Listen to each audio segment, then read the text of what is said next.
नमस्कार, मेरा नाम गौरव दुबे है और मैं डिजिटल मार्केटिंग कंसल्टेंट और ट्रेनर हूं सिंस 2013। और इस वीडियो में हम बात करेंगे कि एक अच्छा पीपीसी स्पेशलिस्ट होने के लिए आपके पास बेसिक कौन कौन से स्किल्स की रिक्वायरमेंट होती है। स्किल मतलब हम ये नहीं बात करेंगे कि आपको पीपीसी में क्या क्या नॉलेज होने की ज़रूरत है। अगर आप पीपीसी स्पेशलिस्ट बनना चाहते हैं तो जाहिर सी बात है कि आपको पीपीसी का एक डीप नॉलेज होना ज़रूरी है, तभी आप पीपीसी में जॉब कर सकते हैं। हालांकि पीपीसी में डीप नॉलेज के अलावा और कौन सी ऐसी चीज़ें हैं जिसकी आपको रिक्वायरमेंट होती है, जो कि एज ए स्किल्स आप बात कर सकते हैं कि कौन कौन से स्किल्स होने की ज़रूरत है। सबसे पहले हम लोग बात करते हैं कि आपको फैमिलियर पीपीसी बेसिक्स के साथ होना पड़ता है। आपको स्किल ऐड करना पड़ता है जहाँ पे आप पीपीसी की पढ़ाई की हो और जहाँ पे आपको गूगल एड्स के बारे में काफ़ी अच्छी जानकारी मिले, जहाँ पे आप मल्टीपल ऐड टाइप्स के बारे में समझें, जहाँ पे आप मल्टीपल कैंपेन ऑब्जेक्टिव्स के बारे में समझें, मल्टीपल कैंपेन टाइप्स के बारे में आप समझें और मल्टीपल उसके अंदर जो स्ट्रेटजीज यूज होते हैं कि कौन से ऑब्जेक्टिव के लिए किस तरह के कैंपेन क्रिएट किया जाए, कैंपेन का जो लेवल होता है हम उसमें क्या क्या सेटिंग्स कर सकते हैं, एड ग्रुप का जो लेवल होता है वहाँ पे हम लोग किस तरह से ऑप्टिमाइजेशन के लिए टारगेटेड ऑडियंस के लिए हम लोग काम कर सकते हैं, आपका ऐड कॉपी किस तरह से लिखा जाए। तो ये सारी जो बेसिक चीज़ें हैं आपको तो इससे फैमिलियर होना ही पड़ता है। तो ये भी एक स्किल है। अगर आप अच्छा करियर बनाना चाहते हैं पीपीसी में तो आपको इस स्किल को ऐड करना पड़ेगा सबसे पहले, तभी आप आगे फर्दर कोई और स्किल्स के बारे में सोच सकते हैं जो कि आपको एक अच्छा पीपीसी स्पेशलिस्ट बना सकता है। तो पहला है कि आपको फैमिलियर होना पड़ेगा पीपीसी टर्म्स के साथ, जो भी उसमें टर्म्स वगैरह यूज होते हैं, जो भी प्रैक्टिकल चीज़ें हैं उसके साथ आपको फैमिलियर होना पड़ेगा। दूसरा, एनालिटिकल जो कैपेबिलिटीज होती हैं, एनालिटिकल कैपेबिलिटी जरूरी है। मतलब कि आपका जो माइंड है वो काफ़ी एनालिटिकल होना चाहिए। एनालिटिकल होने का मतलब क्या है कि आप मल्टीपल चीज़ों को एनालाइज करते हैं। अलग अलग कॉम्पिटिटर्स का एडवर्टाइजमेंट आप देखते हैं, उनके लैंडिंग पेजेज वगैरह को आप जा करके देखते हैं, उनके ऐड कॉपीज को आप देखते हैं कि किस तरह के ऐड कॉपीज के लिए वो लोग एडवर्टाइजमेंट चला रहे हैं, उनके लैंडिंग पेजेज की क्वालिटी क्या है। ठीक है, तो इन सब चीज़ों से क्या होता है कि जब तक आप एनालाइज नहीं करेंगे 10 अलग अलग कॉम्पिटिटर्स की वेबसाइट को जाकर के जब तक आप रिसर्च नहीं करेंगे तब तक आपको लगेगा कि हम ही बेस्ट हैं बस, मतलब जो हमारा कैंपेन है वही बेस्ट है, इसके अलावा और कोई बेस्ट कैंपेन है ही नहीं। तो होता है कि जब तक आप दूसरे लोगों को नहीं देखें, अपने से अच्छे लोगों को नहीं देखें, तब तक आपको अपने आप पे ही लगता है कि मैं बेस्ट हूँ। जब आप रिसर्च कर लेते हैं, एनालाइज जब आप कर लेते हैं तरीके से कॉम्पिटिटर्स का, तब आपको समझ में आता है कि आपके ऐड कॉपी में क्या कमियां हैं, आपके लैंडिंग पेज में क्या इशूज वगैरह हैं। ठीक है, आप कौन से अच्छे कीवर्ड्स को नहीं यूज कर पा रहे हैं। तो एक एनालिटिकल जो कैपेबिलिटीज है वो स्किल आपके अंदर होना चाहिए अच्छे पीपीसी स्पेशलिस्ट बनने के लिए। थर्ड जो स्किल है वो है कि आप टाइम को मैनेज करना आपको अच्छे तरीके से आना चाहिए। टाइम मैनेजमेंट जो होता है वो पीपीसी स्पेशलिस्ट का एक अलग से स्किल होता है कि अगर कोई पीपीसी स्पेशलिस्ट है उसके पास मान लीजिए 4-5 अकाउंट है, तो किस अकाउंट में कितना समय देना है उसको स्पेशलाइजेशन के तौर पे करना पड़ता है, उसको पहले से ही डिसाइड करके रखना पड़ता है। कोई भी एक कैंपेन है, ऐसा नहीं कि एक कैंपेन में आपने 4-5 घंटे से ज़्यादा समय दे दिया, दूसरे कैंपेन में भी आपने इतना समय दे दिया, तीसरे कैंपेन के लिए आपके पास समय ही ना हो, या तीसरे ऐड के लिए आपके पास समय ही नहीं हो। मान लो समटाइम्स ऐसा होता है कि आप किसी भी ऑर्गेनाइजेशन में जब आप काम करते हैं तो आपके पास मल्टीपल ऐड अकाउंट होते हैं। अगर आप पूरा का पूरा दिन एक ही ऐड अकाउंट के ऊपर आप समय लगा रहे हैं तो दूसरे वाले ऐड अकाउंट का जो परफॉर्मेंस है वो काफ़ी पुअर हो सकता है। तो आपको एक तरीके से टाइम को मैनेज करना है कि कौन से ऐड के लिए, कौन से कैंपेन के लिए या फिर कौन से ऐड अकाउंट के लिए आपको कितना समय देना है। ये भी एक स्किल है कि आपको टाइम मैनेजमेंट आना चाहिए। अगर आपके पास टाइम मैनेजमेंट है कि हर एक घंटे के बाद आप अलग अलग ऐड अकाउंट को विजिट करते हैं, देखते रहते हैं कि वहाँ पे परफॉर्मेंस क्या चल रहा है, किस तरह के कीवर्ड से आपको क्लिक्स वगैरह मिल रहे हैं, क्या आपका कन्वर्जन वगैरह चल रहा है, तो आप एक घंटे का इस टाइम स्पैम बना सकते हैं, 2-2 घंटे का टाइम स्पैम बना सकते हैं। मीन्स आपको कोई ना कोई वे में टाइम को मैनेज करना पड़ेगा ताकि आप मल्टीपल जो ऐड अकाउंट मैनेज कर रहे हैं सबके परफॉर्मेंस को आप इंप्रूव कर पाएँ।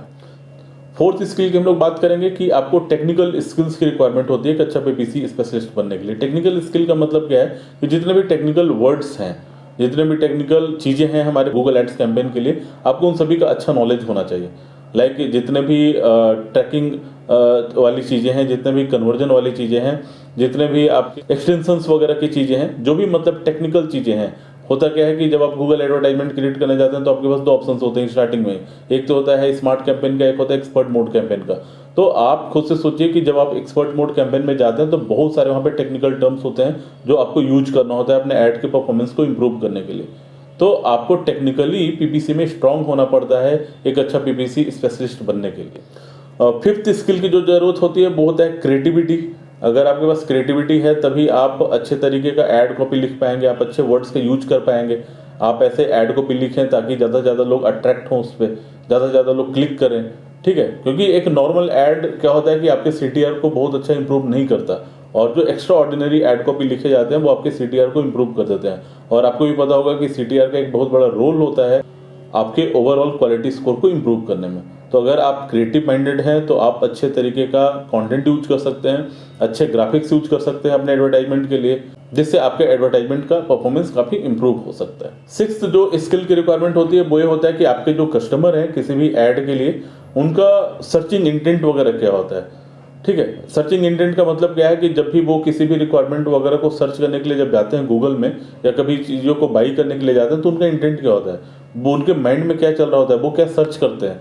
तो आपको कस्टमर के इंटेंट का भी थोड़ा ध्यान रखना पड़ता है, आपको समझना पड़ता है कि हमारे जो कस्टमर हैं वो कौन सी चीज़ों को सर्च कर सकते हैं, और आपको उसी के अकॉर्डिंग अपने कीवर्ड्स वगैरह में मॉडिफिकेशंस करना होता है, अपने ऐड कॉपी में भी उसी तरह से चेंजेस करने होते हैं। और अगर आप डिस्प्ले एडवर्टाइजमेंट या शॉपिंग ऐड कर रहे हैं तो उस अकॉर्डिंग ही आपको सारे बदलाव करनी पड़ती है। तो जो यूजर का इंटेंट है, आपके कस्टमर का इंटेंट है, उसको समझना भी एक तरह का स्किल है, और अच्छे PPC स्पेशलिस्ट बनने के लिए आपको यूजर के इंटेंट को भी समझना काफ़ी जरूरी होता है। 8वें नंबर पे है आपका कि आपके अंदर कम्युनिकेशन स्किल अच्छा होना चाहिए। मान लो कि समटाइम्स आप एडवर्टाइजमेंट रन करो डायरेक्टली क्लाइंट के लिए, तो आपको क्लाइंट के साथ कम्युनिकेट अच्छे तरीके से करना चाहिए, उनको अच्छे तरीके में गाइड करना चाहिए, और उनको समझाना चाहिए कि हमें इतने क्लिक्स मिले हुए हैं, इतना हमारा इंप्रेशंस है, ये हमारा CTR है, इतना हमारा कन्वर्जन हो रहा है, इतने हमारे पैसे जा रहे हैं, ठीक है, ये हमारा ऑक्शन इनसाइट का स्टेटस है। तो ये जो भी टेक्निकल चीज़ें होती हैं, जब आप अपने क्लाइंट को समझाते हुए चलते हैं तो उसको भी लगता है कि आप उसके लिए परवाह करते हैं, और आप उन्हें सारी चीज़ों को गाइड करते हुए आगे अपना काम करते रहते हैं। तो कम्युनिकेशन स्किल जो है वो काफ़ी मैटर करता है जब आप डायरेक्टली क्लाइंट के साथ काम करते हो। अदरवाइज अगर आपका कोई बॉस है तो उसको भी कम्युनिकेट करके आपको इन सारी चीज़ों की जानकारी देनी पड़ती है। जब तक आप अपने ऐड के बारे में काफ़ी अच्छे तरीके से एक्सप्लेन नहीं कर पाते हैं अपने क्लाइंट को या फिर अपने सीनियर को, तब तक वो समझते हैं कि आप अच्छे तरीके से इसको मैनेज नहीं कर रहे हैं। उनके नज़र में होता है कि आपको नॉलेज की कमी है, जिसके कारण आप चीज़ों को समझा नहीं पाते। 9th है स्किल की एक क्विक एडॉप्शन होना चाहिए। बहुत बार क्या होता है कि एडवर्टाइजमेंट में जब आप गूगल ऐड की बात करते हैं या किसी भी कैंपेन की बात करते हैं तो लगातार मॉडिफिकेशंस होते रहते हैं, लगातार चेंजेस होते रहते हैं, और जैसे ही चेंज हो रहा है आपको उन चीज़ों को एडॉप्ट करना होता है। तो क्विक एडॉप्शन का मतलब है कि अगर कुछ बदलाव ऐसा होता है आपके डैशबोर्ड में, या फिर कुछ गूगल के एल्गोरिदम में बदलाव होता है, गूगल के एडवर्टाइजमेंट में ऐसा बदलाव होता है, तो आप उन चीज़ों को पहले पढ़ लें अच्छे तरीके से, और अपने एडवर्टाइजमेंट में भी उसको क्विकली अडॉप्ट कर लें, जिससे आपका ऐड का परफॉर्मेंस काफ़ी इंप्रूव हो सकता है। अदरवाइज आप अगर पुराने जमाने के तरीके से ही ऐड चलाते रहेंगे तो आपके ऐड का परफॉर्मेंस अच्छा नहीं हो सकता है। तो क्विक एडॉप्शन भी एक तरह का अच्छा स्किल है। अगर आप अच्छा PPC स्पेशलिस्ट बनना चाहते हैं तो आपको क्विक एडॉप्ट करने की क्षमता भी होनी चाहिए। लास्ट बट नॉट लिस्ट की ऑलवेज लर्निंग का स्किल आपके अंदर हमेशा होना चाहिए। ऑलवेज लर्निंग का मतलब क्या है कि जितने भी पुरानी चीज़ें हैं, नई चीज़ें हैं, जो भी गूगल एड से रिलेटेड चीज़ें होती हैं, आप लगातार उन चीज़ों को समझिए।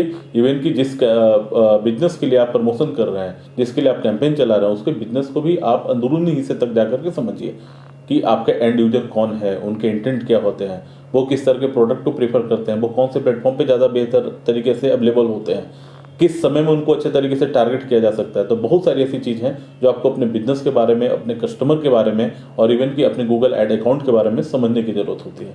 तो आप सीखना कभी मत छोड़ें। जब भी आपको मौका मिले आप नई चीज़ों को सीखिए, डेप्थ में जाइए, चीज़ों को बेहतर तरीके से समझने की कोशिश करिए, जो आपको काफ़ी हेल्प करेगा अपने ऐड को इम्प्रूव करने में और आपके करियर को भी इम्प्रूव करने में। तो अगर आप इन 10 स्किल्स को अगर ऐड कर लेते हैं और आपके पास बेसिक नॉलेज भी अगर PPC का, तो आने वाले टाइम में आप बहुत अच्छा PPC में परफॉर्म कर सकते हैं और काफ़ी ब्राइट फ्यूचर आप बना सकते हैं। तो मिलते हैं हम लोग कोई नए वीडियो में नए कंटेंट को लेकर के। If you like this video, subscribe the channel. Thank you so much for watching this video.